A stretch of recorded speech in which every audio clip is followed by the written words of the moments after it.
Baik, terima kasih. Bismillahirrahmanirrahim. Assalamualaikum warahmatullahi wabarakatuh. Waalaikumsalam warahmatullahi wabarakatuh. Pertama-tama kami panjatkan puja dan puji syukur kehadirat Allah Subhanahu wa taala. Berkat karunia-Nya kita masih diberikan umur panjang, kekuatan dan kemampuan sehingga kita masih bisa berkumpul di tempat ini.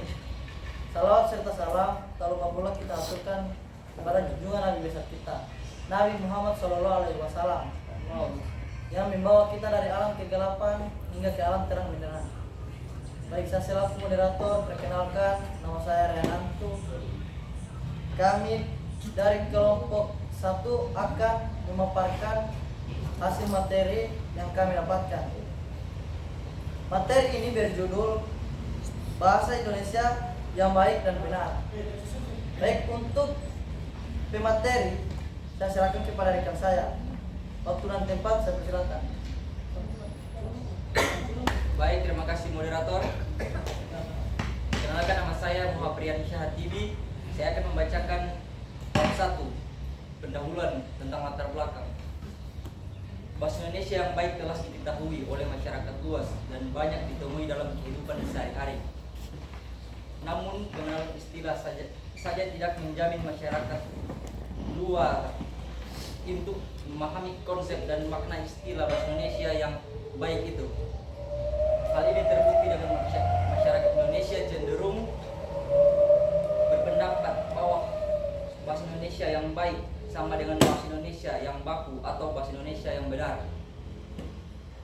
Slogan, pergunakanlah bahasa Indonesia yang baik dan benar, tampaknya mudah diucapkan namun maknanya kurang dapat dipahami oleh masyarakat luas. Slogan tersebut diartikan oleh sebagian masyarakat bahwa di segala tempat kita harus menggunakan bahasa Indonesia yang baku. Selain itu, masalah lain yang perlu kita soroti, sebagian besar orang terkadang kurang mampu dalam berkomunikasi dengan bahasa Indonesia yang baik dan benar, dan itu diakibatkan oleh pemahaman yang kurang orang-orang terhadap bahasa Indonesia yang baik dan benar. Dengan gambaran kondisi yang demikian itu, di mana pengetahuan masyarakat yang kurang dan terbatas dan juga kurangnya kesadaran diri sendiri dalam penggunaan bahasa Indonesia yang baik dan benar dalam kehidupan sehari-hari. Di dalam makalah ini penulis akan membahas tentang pengertian bahasa Indonesia yang baik dan benar, cara berbicara bahasa Indonesia yang baik dan benar dalam kehidupan sehari-hari, serta manfaat menggunakan bahasa Indonesia yang baik dan benar. Baik, kita lanjut ke rumusan masalah. Makalah ini berjudul Bahasa Indonesia yang Baik dan Benar. Maka dari beberapa penjelasan yang telah dijelaskan oleh peneliti pada latar belakang di atas, maka peneliti dapat memuat suatu rumusan masalah sebagai berikut. Apa yang dimaksud dengan bahasa Indonesia yang baik dan benar? Bagaimana cara menggunakan bahasa Indonesia yang baik dan benar? Apa saja manfaat menggunakan bahasa Indonesia yang baik dan benar? Tujuan, berdasarkan rumusan masalah di atas, maka tujuan penulis membuat makalah ini diantaranya mengetahui apa yang dimaksud dengan bahasa Indonesia yang baik dan benar, mengetahui cara menggunakan bahasa Indonesia yang baik dan benar, mengetahui manfaat menggunakan bahasa Indonesia yang baik dan benar. Baik, itulah materi yang saya paparkan. Saya kembalikan kepada moderator. Baik, terima kasih untuk pemateri yang pertama. Selanjutnya saya serahkan ke pemateri yang kedua. Waktu dan tempat saya persilakan. Materi yang kedua,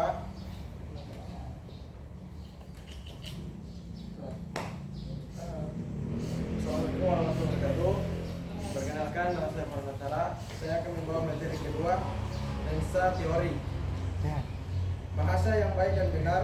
Bahasa yang baik adalah bahasa yang sesuai dengan situasi sebagai alat komunikasi. Bahasa harus dapat efektif dalam menyampaikan maksudnya kepada lawan bicara. Karenanya laras bahasa yang digunakan pun harus sesuai. Ciri-ciri ragam bahasa yang baku adalah penggunaan kaidah tata bahasa normatif. Contohnya, acara itu sedang kami ikuti dan bukan acara itu kami sedang ikuti.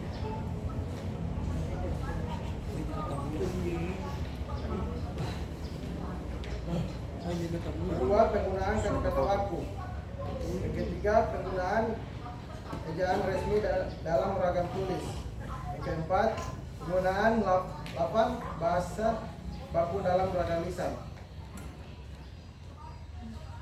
Dikembalikan ke moderator. Baik, terima kasih. Itulah hasil paparan dari pemateri yang kedua. Selanjutnya saya serahkan kepada rekan saya pemateri yang ketiga. Untuk rekan, saya persilakan. Baik, Assalamualaikum warahmatullahi wabarakatuh. Perkenalkan, saya Muhammad Hendrik Hadiah. Saya akan menjelaskan materi yang ketiga, yaitu ciri-ciri ragam bahasa yang baku. Poin pertama yaitu penggunaan kaidah tata bahasa yang efektif. Penggunaan bahasa yang efektif yaitu misalnya menggunakan bahasa baku atau dengan menerapkan pola kalimat yang baku dan baik dan benar. Poin kedua yaitu penggunaan kata-kata yang baik dan tertata rapi untuk dapat dimengerti oleh lawan bicara. Poin ketiga yaitu penggunaan ejaan resmi atau ragam yang tertulis. Poin keempat adalah penggunaan lafaz bahasa yang baku atau dalam ragam lisan maupun tulisan. Baik, itulah pemateri saya kembalikan ke moderator. Baik, terima kasih. Itulah hasil paparan dari pemateri yang ketiga. Selanjutnya saya serahkan ke pemateri yang keempat. Untuk rekan maupun yang keempat, saya persilakan. Baik, Assalamualaikum warahmatullahi wabarakatuh. Perkenalkan, nama saya Ronald Tongkat dengan nomor NIM 83443066. Baiklah, di sini saya akan menjelaskan kesalahan berbahasa. Pembelajaran bahasa pada dasarnya adalah proses mempelajari bahasa dalam mempelajari bahasa tentu tidak luput dari kesalahan. Menyatakan bahwa semua orang yang belajar bahasa pasti tidak luput dari kesalahan. Lihatlah kesalahan itu sumber inspirasi untuk menjadi benar. Studi mengenai kesalahan dan hubungan mengenai pengajaran bahasa digalakkan, sebab melalui kegiatan kajian kesalahan itu dapat. Baik, itulah hasil pemateri ketiga. Selanjutnya saya serahkan ke pemateri yang keempat. Baik, Assalamualaikum warahmatullahi wabarakatuh. Waalaikumsalam warahmatullahi wabarakatuh. Perkenalkan, nama saya Ronald Tongkat dengan nomor NIM 83443066. Di sini saya akan menjelaskan tentang kesalahan berbahasa. Pembelajaran bahasa pada dasarnya adalah proses mempelajari bahasa. Dalam mempelajari bahasa tentu tidak luput dari kesalahan. Korder 1996 menyatakan bahwa semua orang yang belajar bahasa pasti tidak luput dari kesalahan. Ingatlah, kesalahan itu sumber inspirasi untuk menjadi benar. Studi mengenai kesalahan dan hubungannya mengenai pengajaran bahasa digalakkan, sebab melalui kegiatan kajian kesalahan itu dapat diungkapkan dengan berbagai hal berkaitan dengan kesalahan berbahasa yang dilakukan oleh siswa atau pembelajar. Apabila kesalahan itu telah diketahui, dapat digunakan sebagai umpan balik dalam penyempurnaan pengajaran bahasa. Kesalahan berbahasa merupakan suatu proses yang didasarkan pada analisis kesalahan siswa atau seseorang yang sedang mempelajari sesuatu. Misalnya, bahasa itu bias bahasa daerah, bahasa Indonesia, bias juga bahasa asing. Kemampuan berbahasa secara baik dapat dilakukan seseorang dengan cara mempelajarinya, yaitu dengan berlatih berulang-ulang dalam pembentukan di sana sini. Proses pembelajaran itu tentu menggunakan strategi yang tepat agar memperoleh hasil positif. Baiklah, itu sudah yang saya sampaikan. Saya serahkan kepada moderator. Baik, terima kasih. Itulah hasil materi dari rekan saya. Selanjutnya ke materi yang kelima. Waktu dan tempat saya serahkan kepada rekan.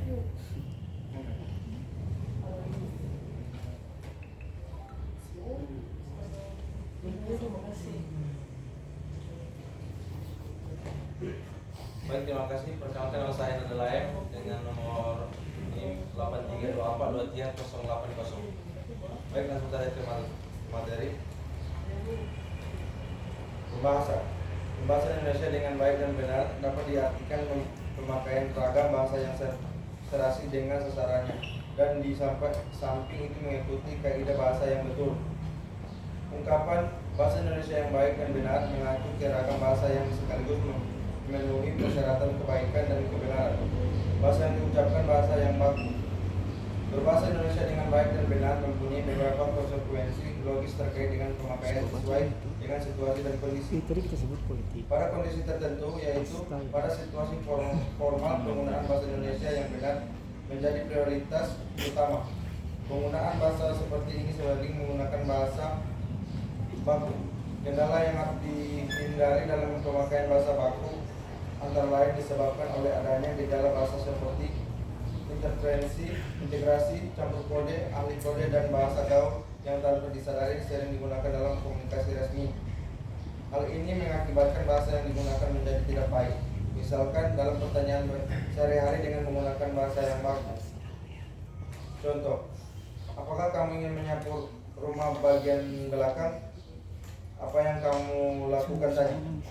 Misalkan ketika dalam dialog antara seorang guru dengan seorang siswa. Pak Guru, Rino, apakah kamu sudah mengajarkan IPR? Rino, sudah, saya kerjakan Pak. Pak Guru, baiklah kalau begitu, segera dikumpulkan. Terima kasih Pak. Kata yang digunakan sesuai dengan lingkungan sosial. Contoh lain daripada Undang-Undang Dasar antara lain Undang-Undang Dasar 1945 pembukaan bahwa sesungguhnya kemerdekaan itu ialah hak segala bangsa dan oleh sebab itu penjajahan di atas dunia harus dihapuskan karena tidak sesuai dengan kemanusiaan dan keadilan. Baik, itulah materi yang saya paparkan. Saya kembalikan ke moderator. Baik, terima kasih. Itulah hasil paparan materi dari rekan saya. Selanjutnya paparan materi akan dipaparkan langsung oleh rekan saya. Waktu yang tepat saya persilakan. Baik, terima kasih. Assalamualaikum warahmatullahi wabarakatuh. Waalaikumsalam warahmatullahi wabarakatuh. Perkenalkan, nama saya Amal Bakar dengan nomor NIM 832823 Saya akan menjelaskan materi dari pemakaian kata dan kalimat. Kata yang dipakai dalam bahasa Indonesia adalah kata yang tepat, serasi, serta baku. Kata yang tepat dan serasi merupakan kata yang sesuai dengan gagasan atau maksud penuntut atau sesuai dengan arti sesungguhnya dan sesuai dengan situasi pembicaraan seperti sesuai dengan lawan bicara, topik pembicaraan, ragam pembicaraan, dan lain-lain. Kata yang baku merupakan kata yang sesuai dengan ejaan, yakni e.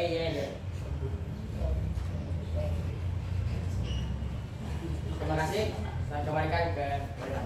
Baik, terima kasih. Itulah hasil paparan materi dari kelompok kami. Selanjutnya kita masuk ke kesimpulan yang akan dibawakan langsung oleh rekan saya. Waktu dan tempat saya persilakan. Baik, pada salam. Perkenalkan, nama saya Suci Dwi Afriani. NIM saya 83242304. Kesimpulan dari materi hari ini dapat disimpulkan bahwa bahasa Indonesia yang baik yaitu bahasa Indonesia yang menggunakan sesuai dengan situasi dan kondisi dengan memperhatikan ragam bahasa yang serasi dengan sasarannya. Kemudian dapat disimpulkan bahwa cara menggunakan bahasa Indonesia yang baik dan benar dalam kehidupan sehari-hari yaitu dengan menggunakan bahasa baku dengan kaidah ejaan atau ejaan pedoman umum ejaan bahasa Indonesia. Dan kesimpulan yang terakhir, manfaat yang dapat kita dapatkan dari penggunaan bahasa Indonesia yang baik dan benar yaitu mempermudah dalam berkomunikasi dan beradaptasi di lingkungan masyarakat. Baik, saya serahkan ke moderator. Baik, terima kasih. Itulah hasil materi yang kami paparkan. Selanjutnya kami mohon maaf apabila ada salah kata. Yang salah datangnya dari kami, yang benar datangnya dari Allah Subhanahu wa taala. Sekian dari kami.